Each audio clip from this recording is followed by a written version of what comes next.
Jamie Varley, the absolute monster, who was responsible for the death of little baby Preston Davey.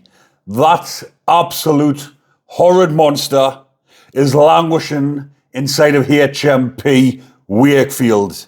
He was sentenced to a whole life order, meaning he will never be released from prison.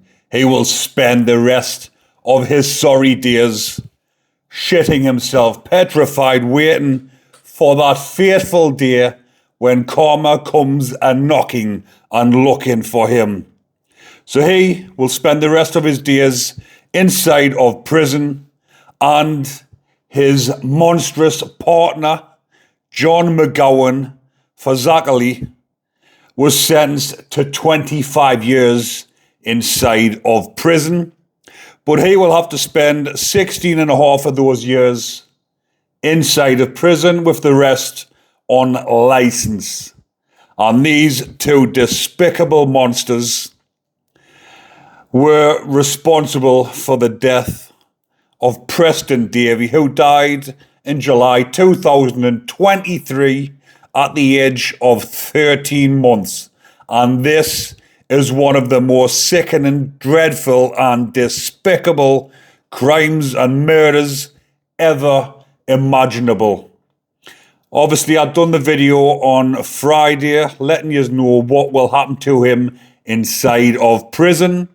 And I've had a lot of requests, emails and messages and comments asking which prison is he in. Is it true they've been housed together? So that's what I'm going to break down in this video, and I will say a little bit more about what his life is like at the moment and what he is to expect for the rest of his sorry life. Now, I'm not sure where the monster McGowan, that's how I'll refer to him as, I'm not sure what prison he has went to, but I do know that Jamie Varley, soon to be Varley the victim, is in Hmp Wakefield with the most fitting name for that prison, which is Monster Mansion. It has been known as Monster Mansion from its early days because that prison primarily housed bacons, nonces, sex offenders, these type of absolute monsters, all housed together. But over the years, inside of Hmp Wakefield, they did try to integrate other prisoners who were in for not that type of offence. Sort of offences, obviously horrendous murders and the such, but not for anything against little ones. So the prison used to be 90% bacons, offenders, and 10% people or lads, men who were in for obviously murders, despicable crimes, but not against little ones. Ones that you would class, that would be on normal location. So it was 90-10 for a lot of years. Then over the years, they tried to integrate more, which they did, and Hmp Wakefield had its long-standing offence-neutral policy, where they were all mixed in, and the prisoners, even though some serving life sentences and a lot of them never to be released, were expected to live their lives out as offence-neutral. Doesn't matter what you were in for. If you'd done these horrors to little ones, you ended the lives of babies and minors, then your offence was classed as offence neutral, and you were put in with gangbangers, gang members, people who have killed, shots, gang rivals, and expected these type of prisoners to live alongside the ones that these prisoners hate the most. Then over the years, like I've just said, it was 60-40, 60% bacons and 40% normal location lads getting mixed in with these absolute wrong-uns. So it was a bit of a shall we say, a hopeful time, knowing that Varley had been sent to Hmp Wakefield, because eventually he would be on the wings and he would be in amongst other prisoners who were in for non-kid crimes, gangbangers like I've just mentioned, or people who have been involved in a life of crime and they've ended up committing murders or whatever, but never harmed little ones. He would have been getting mixed in with them. But as of June this month, 2026, it has abandoned the long-standing offence-neutral policy. So the new protocol is, if you're a bacon, you're housed with bacons. If you're in for a normal, classed as what's classed as a normal crime, crimes that aren't against little ones, then they're housed separately, which is a bit of a shame because we all know what happened with Ian Watkins, Kyle Bevan, which I'm going to do an updated video on that one soon, Kyle Bevan, so keep an eye out for that one. And Varley would have been getting mixed in, and he would have maybe come to a quicker, sticky ending, but just because they're on separate wings now does not mean they're protected. Look at Huntley. Ian Huntley was on the highest protection wing in the country. A wing inside of Hmp Franklin, which housed the worst of the worst. And what happened to him? He got ended by one of the worst of the worst. Someone who was an absolute wrong'un himself ended Huntley. So when these separate wings are facilitated for these type of offenders, there is also other beastie bacons that will end them. And there is also snitches, grassers, wrong'uns that have been on normal location. They've grassed on the other inmates. They've been put on protection, and they will be coming into close proximity with these types of offenders. So Varley will become a victim eventually. At the moment, Varley is on an ACT, which stands for Assessment, Care in Custody and Teamwork. It is the primary case management system used in UK prisons to support and monitor inmates who are at risk of suicide or self-harm. Varley is on constant supervision, meaning he is watched round the clock. And they do have specialist cells for these where they have a perspex door. They do not have a big thick metal door on their pad. They have a perspex see-through door, screw sitting outside the pad 24 hours a day, making sure that they don't do anything to themselves. Now, these screws, I do feel sorry for the ones that have got to actually sit outside of his cell, because they have got a duty. That's their job. They're in that duty of care, even though they'll not want to associate or look after these type of wrong'uns, but that's the job they're in. And when Varley asks for help and he starts talking to the screws out the door, then obviously they've got a duty, because he's on an ACT, to make sure he doesn't do anything for himself. So they have got to talk to him and mother the little wrong'un and make sure he doesn't do anything to himself. But he is going to be living in misery for the rest of his life. He will be feeling despair, anxiety, hopelessness, just as he should do, because what he done to poor Preston Davey, a 13-month-old boy. But what is also quite sickening, which I mentioned in the last video, this offence happened in July 2023, and it wasn't until June 2025 when they were charged nearly 2 years after the murder. They weren't charged for nearly 2 years, and they lived together whilst on police bail. Can you actually believe that? They got bailed for the murder of this little one. When there was an autopsy and everything that was done afterwards, There was 40 injuries on the little one. A lot of internal injuries.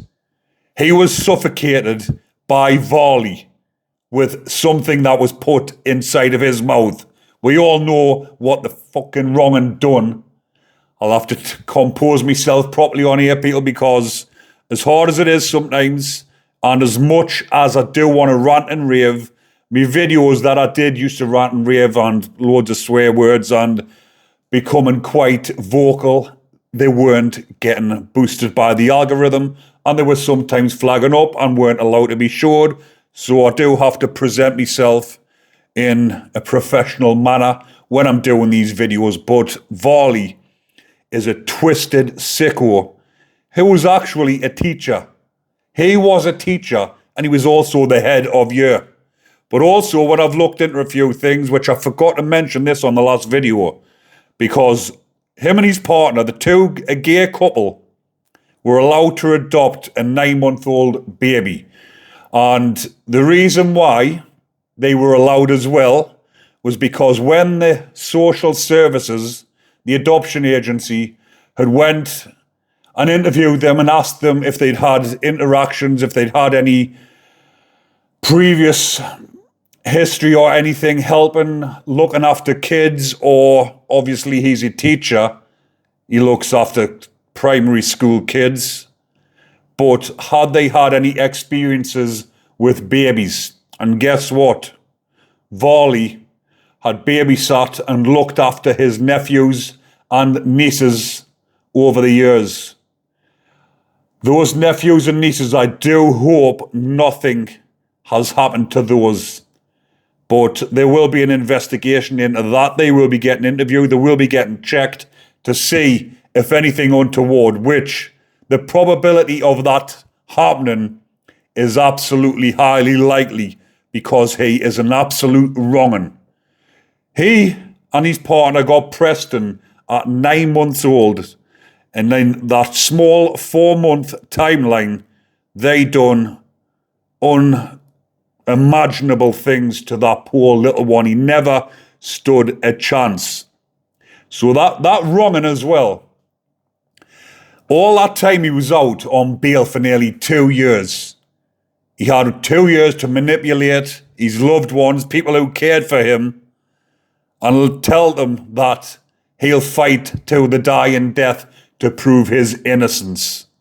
He was obviously getting family visits in that time. He was on remand, and he was that much of a deluded wrong'un.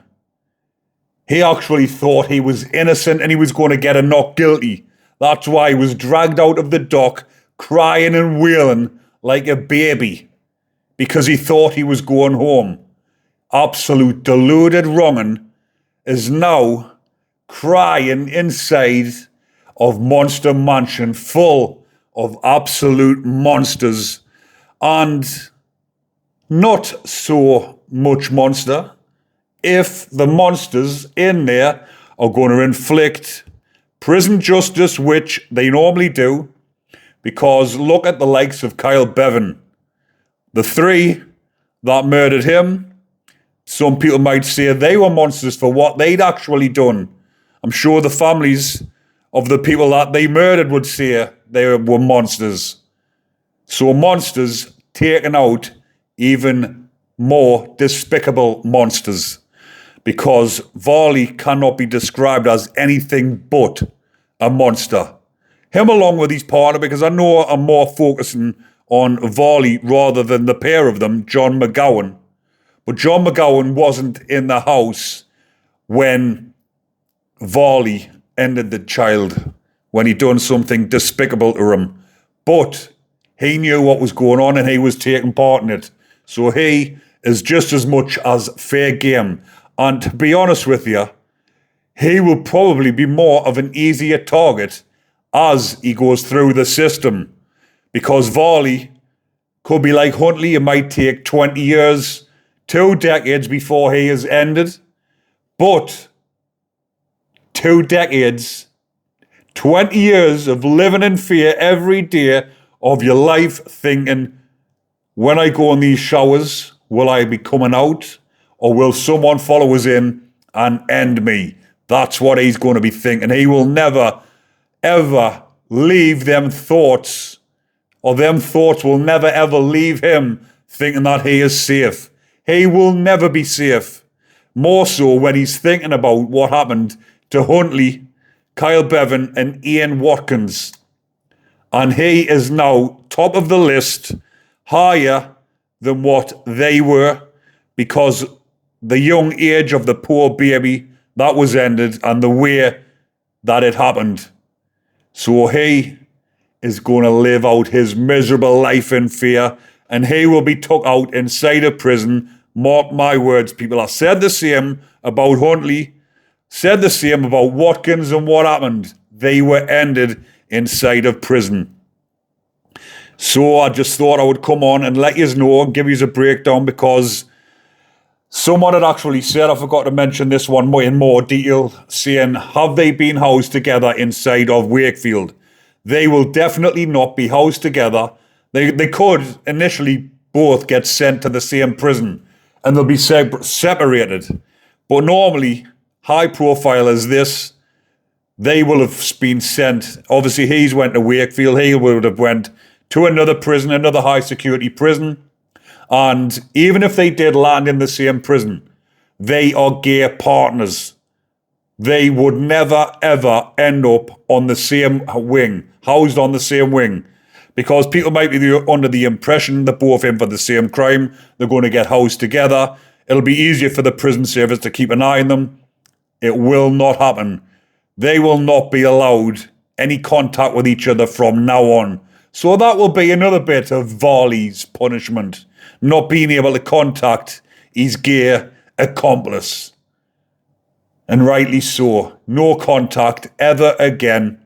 And hopefully his family and loved ones, hopefully he hasn't got any loved ones anymore, because if anybody can look at him and go and visit him knowing what he had done, then it says exactly what they are. They are, well, I'll leave that to your imagination. But I'll leave that one there for now, people. I just thought I would come on and give you a rundown about what will happen to him inside the prison. That was in the last video, more in detail. He will be ended. And what is going on with him at this present time.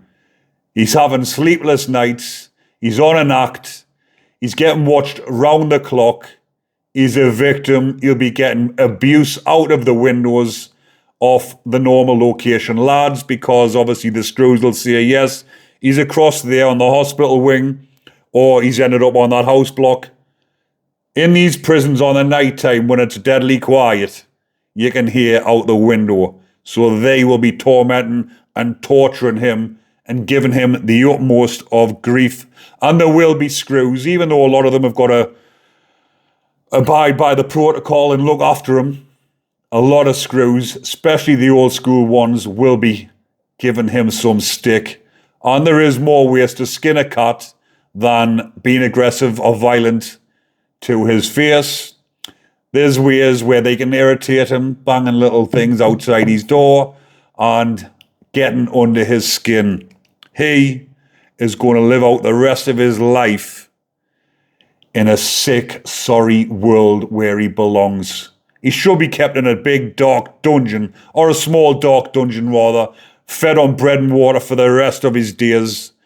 But that's not the way they do it, which they should do. But I'm going to leave that one there for now, people. Hopefully you are enjoying the content. If you are, remember to comment, like and subscribe. Hit the notification bell so you don't miss another video, because I'm due to do a rundown on the murder of Kyle Bevan and what happened to the 3 prisoners that killed him. Take care, everyone. Stay safe and enjoy the rest of your day.